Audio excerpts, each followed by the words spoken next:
This is our crew: photographers, filmmakers, environmental advocates, guides. We spend our lives sharing wild places with people in China and around the world. We bring people to the river. But sometimes you gotta go on a trip just for you. I always remember this quote from Edward Abbey. It's not enough to fight for the land. It's even more important to enjoy it while you can, while it's still here.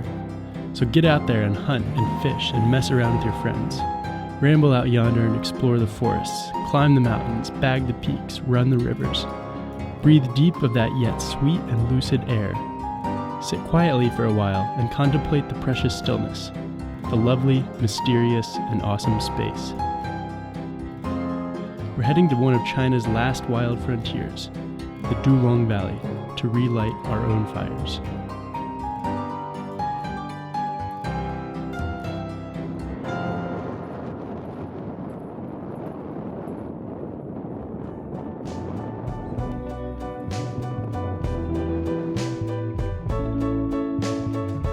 Self-support kayaking relies on you packing all your equipment into your kayak. You gotta fit everything inside of your boat.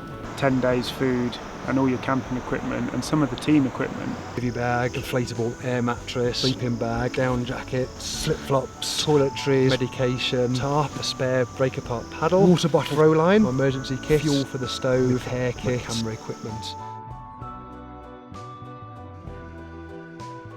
We've picked up a few tributaries now and got a bit of water under our boats. Hopefully we're going to get some whitewater soon. I think it's this opportunity to experience the unknown that makes wilderness valuable. Humans evolved in wilderness. We need to be able to go out and experience these wild places to truly feel alive. With the Dulong here, we're the first people to take boats down this river. There's no guide that's been written, it's the unknown. You don't know what's down there. So on a first descent, every bend's an unknown bend, you don't know what's coming up. You're always thinking ahead. Is the next canyon going to be runnable? Is it going to be a portage canyon? But now we're at a gorge, looks like it's unrunnable, and we've got to rope everything up a couple hundred feet into the woods. And okay, we're on! Yeah, okay, sorry!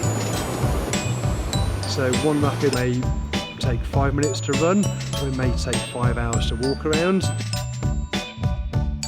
During the miserable parts, you got to think about the really good parts. And dinner, yeah. When you have to work for access to a place, whether it's walking or paddling hard whitewater, I think you appreciate it more.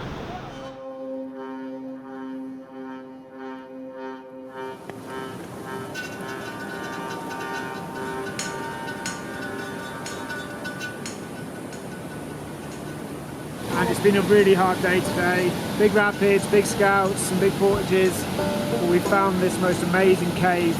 The best thing about this cave is that it's dry. Everywhere else is just dropping wet because it's just raining 24/7. One thing that a longer trip does for you is it kind of gets you, I like to call it river time. It's just like you slowly sink into the rhythms of like the natural world. You're like, okay, it's dark, let's go to sleep. It's light, let's wake up. You know, I'm hungry, let's eat some food. I think life is really distilled down to the basics. What day are we on? Day 4? Day 5? Who knows? I've spent 10 years exploring rivers in remote parts of China, and this is one of the most beautiful, pristine, idyllic places I've ever come. Every day we see something new, something beautiful on the river, whether it's tall limestone spires or big snow-capped peaks in the distance. It's quite inspiring. It's very satisfying to be out here in these wild places, these quite untouched places. Never ever met villagers that say there's more fish than they know what to do with, and where they can get everything they need from the forest, and just the people's relationship with the landscape here is really humbling.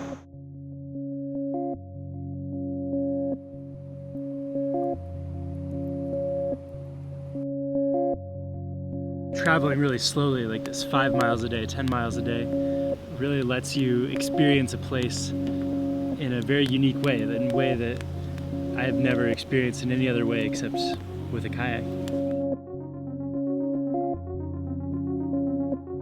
And it creates a stronger bond with the river as well, because you're spending great amounts of time in that environment.